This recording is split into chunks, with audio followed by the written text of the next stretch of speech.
Hello, dear students.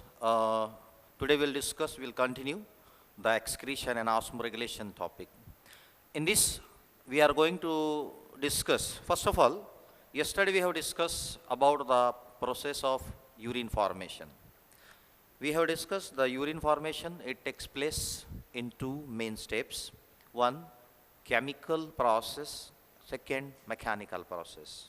In chemical process, we have discussed the breakdown of the excess protein takes place in a liver cells and amino acids are formed. Then amino acids are deaminated and formation of a metabolic waste called ammonia takes place. But ammonia, though it is highly toxic, it is converted into the least toxic, that is urea. Then the process, the urea is mixed into the blood, it is brought into the kidney, and here second step of the formation of urine takes place by mechanical process में यहाँ अब urine बनाने का काम जो किया जाता है, ब्लड को फिल्टर करने का काम वो किडनी के अंदर होता है. किडनी के अंदर तीन स्टेप में किया जाता है. एक होता है अल्ट्रा फिल्ट्रेशन, जहाँ हाइड्रोस्टेटिक प्रेशर को क्रिएट किया जाता ब्लड का. दूसरा काम हो जाता है सेलेक्टिव रीअब्जॉर्प्शन, अनवांटेड के साथ जो यूजफुल जो चले जाते हैं उसे रीअब्जॉर्ब कर दिया जाता और फाइनली यूरिन रहता. और कुछ स्किप आउट हो जाते हैं, उनको रिनल सिक्रीशन से वापस डाला जाता है एंड फाइनली यूरिन फॉर्म किया गया. तो now will continue, just see on the screen the glomerular filtration rate.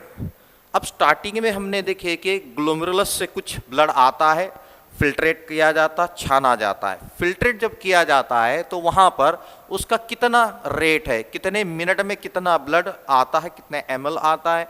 तो here we will discuss about 1300 ml of blood passes through a kidney per minute.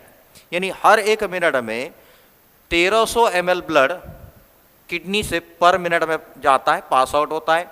तो rate of nephric filtration rate is about 125 ml per minute. यानी इतना blood तो पहुंचता है, लेकिन छनकर जो नीचे गिरता है, जिसे हम फिल्ट्रेट कहते हैं, वो फिल्ट्रेट जो होता है that is about only 125 ml per minute. यानी ये एक मिनट का हो गया. ऐसी पूरे दिन में अगर हम देखते फुल डे में, तो every day it is about 180 litres per day, 180 litres per day. So that's why ये जो एक मिनट का हो या फुल पूरे दिन का हो, इसे कहते हैं ग्लोमेरुलर फिल्ट्रेशन रेट. यानी एक ग्लोमेरुलस का फिल्ट्रेट करने का क्या रेट है, यानी पर मिनट में कितना है, पर आवर में कितना है, पर डे में कितना है, ये यहाँ पर हम देख रहे हैं.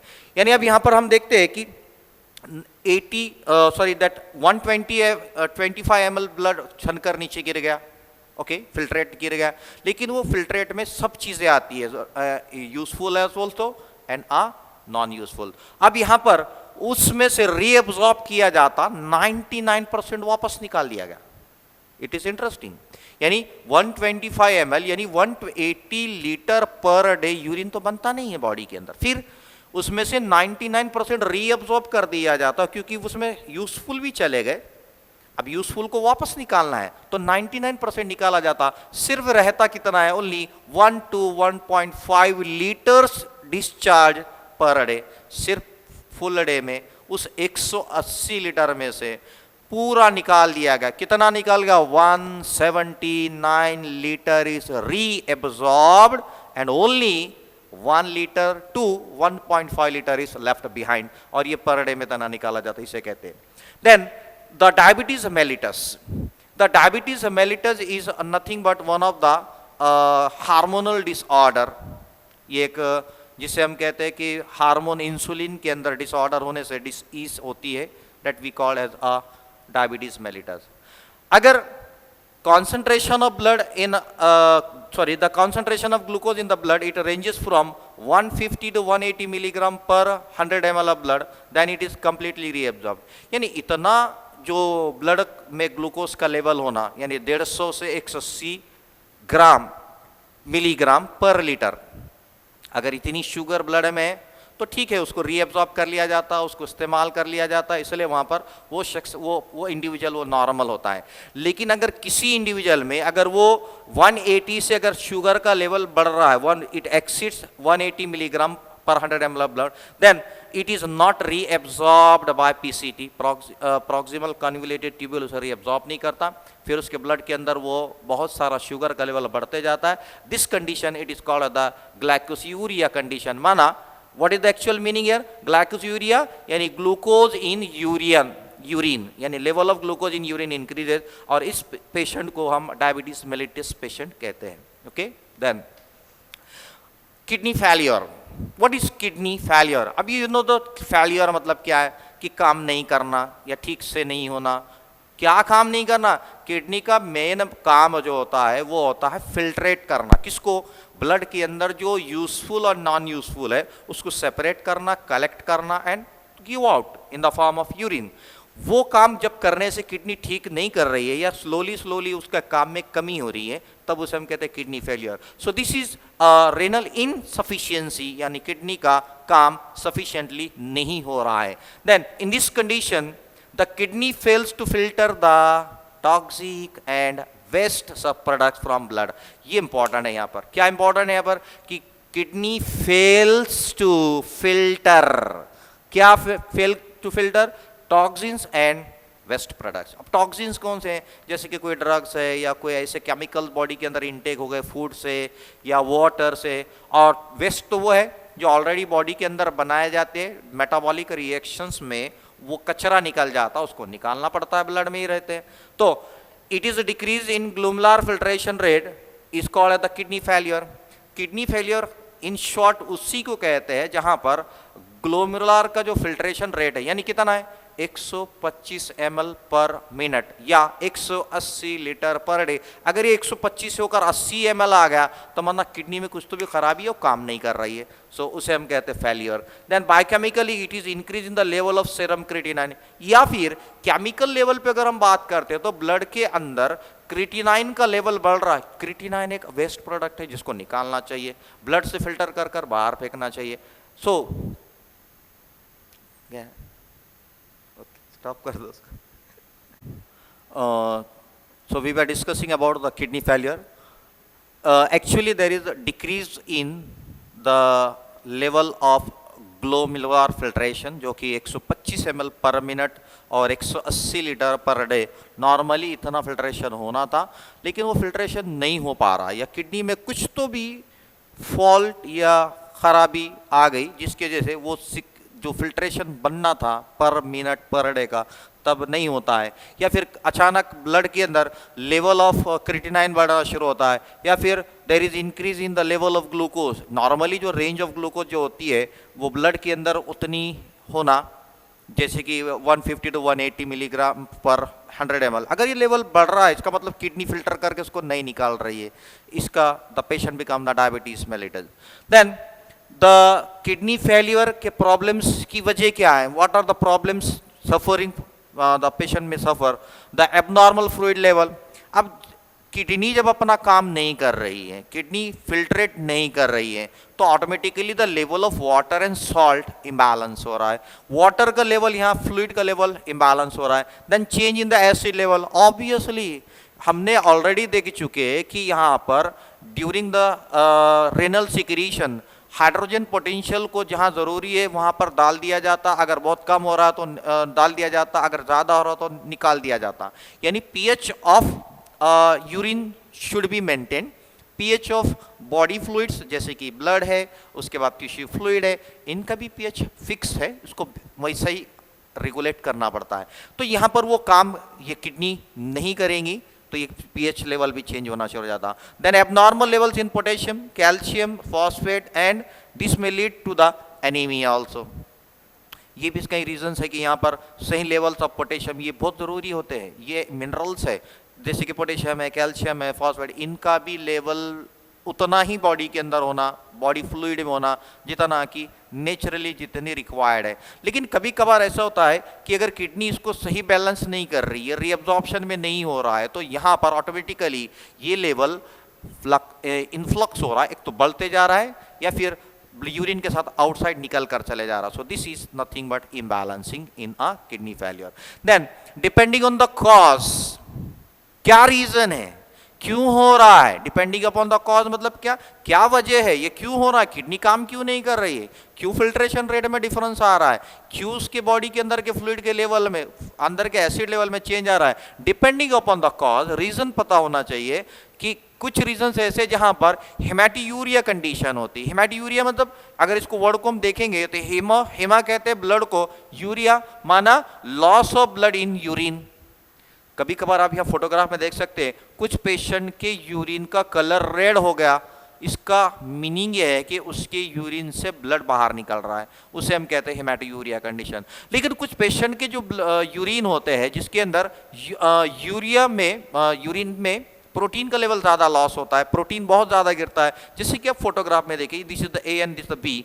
अब यहाँ पर डार्क शेड यूरिन दिख रहा है, काफी कॉन्सेंट्रेटेड है, और यहाँ पर फेंट येलो कलर है, मतलब this is the normal colour of the urine and this is the that condition is the proteinuria condition, जहाँ पर यूरिन काफी डार्क हो गया।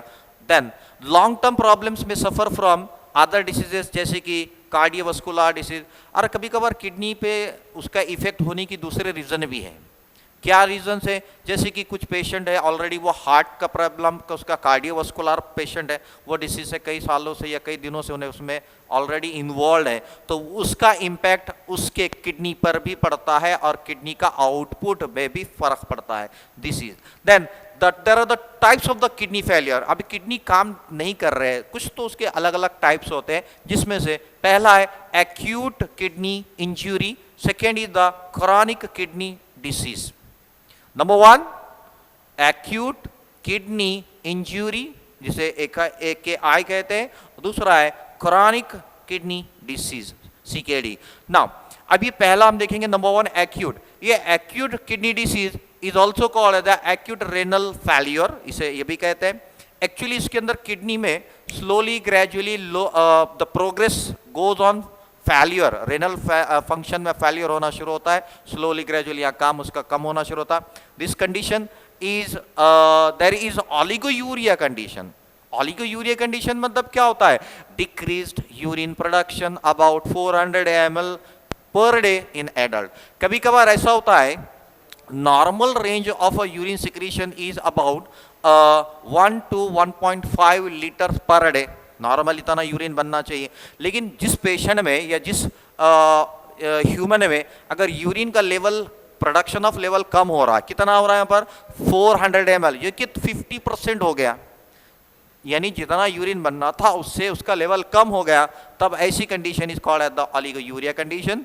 The body fluid, body water, body electrolyte get disturb. Obviously kidney का काम है body के level को, बॉडी के वाटर के लेवल को, बॉडी के फ्लूइड के लेवल को, इलेक्ट्रोलाइट्स को बैलेंस करने का काम है। लेकिन जब ये सही अंदर रीअब्सॉर्ब नहीं कर रहे, सही एक्सक्रीट नहीं किए जा रहे, तो इम्बैलेंसिंग हो रही है, this get disturb and this is called the acute kidney failure. Then second type chronic kidney disease, it leads to the anaemia, the patient may suffer from the decreased secretion of haemoglobin, उसे हम कहते हैं anaemia. और दूसरा kidney का सही काम ना कर करके या किडनी में कुछ डिस्टर्बेंसेस आने की वजह से उसका साइज छोटा होना शुरू होता है, जैसे कि आप यहाँ फोटोग्राफ में देखेंगे, this is the normal size of the kidney and this is reduced size, बिल्कुल the size of kidney get smaller. क्यों? Due to the disease. ये हम कहते हैं क्रॉनिक डिसऑर्डर के अंदर होता है। Then it develop slowly and progressively. और ये जो किडनी क्रॉनिक फेलियर है ये समझ में नहीं आता पेशेंट को, कई सालों से कुछ तो बीमारी है, कुछ तो खराबी है, यूरिन में कुछ कमी आना है, और स्लोली एंड प्रोग्रेसिवली होते जाता है। Then initially it shows the few symptoms, शुरुआत में कुछ सिम्टम्स उसको दिखते हैं कि यूरिन में कुछ तो भी कॉन्सेंट्रेशन चेंज हो रहा है, उसका लेवल ऑफ क्वांटिटी वॉल्यूम भी चेंज हो रहा है, and some problems during the excretion उसको समझ में आते हैं, थोड़े थोड़े माइल्ड सिम्टम देखते हैं। Then it also known as the end stage kidney severe. अब यहाँ पर क्रॉनिक डिसीज में लास्ट स्टेज तक चला जाता है, एक एंड स्टेज पर चला जाता है कि किडनी आप बिल्कुल कुछ काम करने के लायक नहीं रही, किडनी पूरी तरह से फेलियर होती है। That's why this is called the end stage kidney disease. Now the dialysis, अब जैसे कि हम ऑलरेडी देख चुके कि अब वो पेशेंट की किडनी बिल्कुल काम करने के लायक नहीं है, अब इट इज द फेलियर, तब क्या करना है, उसको जिंदा रखने के लिए कुछ तो सब्स्टिट्यूट चाहिए। सब्स्टिट्यूट मतलब क्या, कि वो उस जैसा कुछ तो काम कर ले तो उसका जिंदा रहने के लिए उसके काफी हो, वो है डायलिसिस, जिसे हम आर्टिफिशियल किडनी भी कहते हैं। This is also called as the artificial kidney. It is use to provide the artificial replacement for lost kidney function and in people with a renal failure. इस मेथड को, इस artificial method को use किया जाता है उस patient के लिए जहां पर उसकी किडनी ठीक से अब काम नहीं कर रही है, एंड स्टेज पर चले गई, तब वहां पर वो किडनी का काम रिप्लेस करने के लिए मशीन का यूज किया जाता। Sorry, it is use for acute kidney injury and chronic kidney disease. दोनों जो डिसीजेज हमने टाइप देखे, एक्यूट भी है और क्रॉनिक भी है, जहां पर किडनी फेल्यूर होती है, ये दोनों स्टेज में इस टेक्निक को यूज किया जाता। It is one of the holding measure, interesting point, it is holding measure. बस वो पेशेंट जो अब मरने वाला है, किडनी की खराबी से उसमें अब उसका लास्ट स्टेज आ गया, बस उसको कुछ दिन जिंदा उठाकर होल्ड कर कर रखने का काम करती है। It is not the permanent solution, ये उसका इलाज नहीं है, बस होल्डिंग है। कब तक, जब तक अनटिल द रेनल ट्रांसप्लांट, जब तक उसको दूसरी किडनी ट्रांसप्लांट नहीं करते, बस कुछ दिन के लिए। अब हमेशा तो इस पर उसको जिंदा नहीं रखा जा सकता। Naturally kidneys maintain internal body equilibrium of water, minerals like sodium, potassium chloride, calcium, phosphorus, magnesium sulphate etcetera. Naturally kidney जो काम करती है मशीन, अब सही बात है कि अब हम कंपेयर करेंगे तो मशीन है, और वो नेचुरली जो किडनी है, किडनी का काम मशीन पूरा नहीं कर सकती। किडनी क्या क्या करती है, किडनी बॉडी के अंदर पानी के लेवल को मेंटेन करती है, मिनरल्स जैसे कि सोडियम, पोटेशियम क्लोराइड, जैसे कि कैल्शियम, फास्फोरस, मैग्नीशियम सल्फेट, इन सब को इंटरनली बैलेंस रखने का काम करती है। यह है देखिए यहाँ पर machine, the patient who is undergoing the dialysis, ये डायलिसिस कराने के लिए मशीन का यूज किया गया है। And kidneys also excrete the waste and product of acid metabolism which are not given out through this respiration.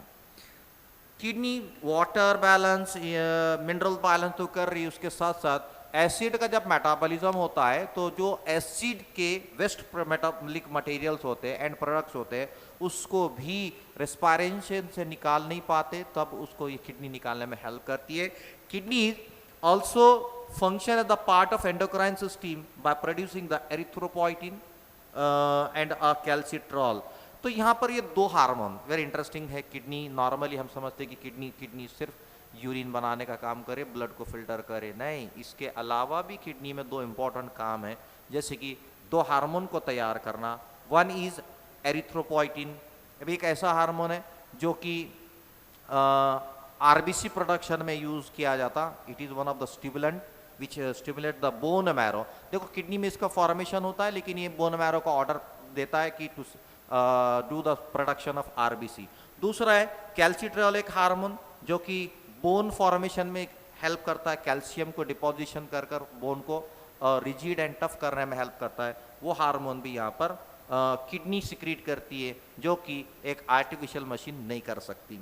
Then dialysis is one of the imperfect treatment, it is not the perfect, clearly it is not a perfect, it is a imperfect method। imperfect मतलब ये पूरा solution नहीं है, सिर्फ वो patient को जिंदा रखना है, बस कब तक, जब तक कि उसको एक किसी और की किडनी रिप्लेस नहीं की जाती या ट्रांसप्लांट नहीं की जाती, लाकर लगाई नहीं जाती, तब तक ये नहीं। यानी ये मशीन वो किडनी के वो काम जो बैलेंस कर रहा है सोडियम को, वाटर को, बाद में एक्सक्रीट कर रहा है एसिड के मेटाबॉलिक वेस्ट को, हार्मोन को सिक्रीट करने का, ये मशीन, ये डायलिसिस वो रिप्लेस नहीं कर सकती। Dialysis replace some functions through diffusion and ultra filtration. कुछ काम करता है जो किडनी के, जैसे कि अल्ट्रा फिल्ट्रेशन करना है और मिनरल्स को इधर से उधर डिफ्यूज कराना है, रिक्वायर्ड आयंस को डिफ्यूज कराना है, बस वही काम करता है मशीन, उसके अलावा दूसरे काम नहीं करता। This is the process and some diagrammatic representation, this is also। ये भी एक डायलिसिस करने का एक रोड मैप है, रोड मैप डायग्राम है, जो आपको थोड़ा सा क्लियर आइडिया देता है कि how the dialysis takes place. Then एक और इश्यू जिसमें हम किडनी डिसऑर्डर में हम देखते हैं कि पहले हमने देखी किडनी फेलियर हुआ तो वहाँ पर हम उसको पेशेंट को जिंदा रखने के लिए किडनी का काम कराने के लिए एक मशीन का यूज़ कर रहे हैं जिसे हम डायलिसिस कह रहे हैं। बट और एक इश्यू है जिसे हम कहते हैं किडनी स्टोन जिसे कॉमनली लिथियासिस कहते हैं। अब वो डिपेंड करता है कि स्टोन कहाँ है, यूरेटर में है, यूरिनरी ब्लैडर में है, क्या यूरेथ्रा में है, क्या किडनी में है, उस लोकेशन के हिसाब से उसके आगे प्रीफिक्स लगाया जाएगा एंड लिथियासिस कहते हैं। So it is nothing but kidney stone कहते हैं, it is the result from the stone और द रेनल कैल्कुलाई जिसे हम कहते हैं, which is present in ureter. Urine बनाने वाला जो होता है या कंडक्ट होता है जहाँ पे यूरिन को कैरी किया जाता, उसे हम कहते हैं यूरेटर कहते हैं। स्टोन्स आर सॉलिड कॉन्क्रीशंस और the calculi are crystal aggregation form from the dissolved urinary minerals. ये सारे मिनरल्स के डिसॉल्व होने से जमकर, जैसा कि अगर आप पानी पी रहे हैं, हार्ड वाटर का यूज़ कर रहे हैं, हार्ड वाटर में उसके अंदर के जो मिनरल्स होते हैं वो जमते हैं, जमकर वहाँ पर कंक्रीट फॉर्मेशन किया जाता है और वो concrete is nothing but the stone formation. Nephrolithiasis is the condition where the kidney stones are present, is called as the nephrolithiasis. So you can see in the photograph there are the some stones which are present in a minor calyx, or sometime it may be present in the ureter, sometime it may be present in the urinary bladder, or it may reach up to the urethra also. These are the called the kidney stones. Now urolithiasis एक ऐसी condition है जहाँ पर the condition of having the stone or the calculi in a urinary tract, it is and also in kidney which may pass into the urinary bladder. You can see that this photograph कि यहाँ पर pelvis में एक stone है, वो stone यहाँ से सरकते हुए यूरेटर में आ सकता, यूरेटर से सरकते हुए जो कि यूरिनरी ब्लैडर में भी जा सकता है। This condition is called the urolithiasis condition. Then ureterolithiasis में यहाँ पर पेशेंट के अंदर calculi they are present only in ureter. Just see in this, ये है किडनी से यहाँ निकल रहा है यूरेटर, ये सिर्फ यूरेटर में आकर यहाँ पर स्टक हो जाता है, वहाँ पर लग जाता है। उस कंडीशन को या उस टाइप के स्टोन के कंडीशन को we call it the ureterolithiasis. Then there are many types of the stones. इतने स्टोन्स हैं, डिपेंड्स अपॉन द कौन से क्रिस्टल से, कौन से केमिकल के मॉलिक्यूल के कंक्रीट से ये बनाए हैं, तो they may different. You can see in the photograph हर स्टोन का स्ट्रक्चर बनावट अलग है और केमिकल कंपोजिशन भी सबका डिफरेंट होता है। Then these are also some photograph, जैसे कि आप देखिए यहाँ पर कुछ स्मूथ सरफेस वाले हैं जिसका शेप भी अलग अलग है, ये कंक्रीट स्टोन फॉर्मेशन हुआ, और कुछ रफली फॉर्मेशन किए जाते हैं। these are the kidney stones, अलग अलग केमिकल्स के। then majority of the calcium oxide stones are found then calcium phosphate stones। तो यहाँ ज़्यादातर हमको मेजोरिटी जो स्टोन्स देखने को मिलते हैं वो कैल्शियम ऑक्सैलेट से बने होते हैं as compare to the calcium phosphate stone.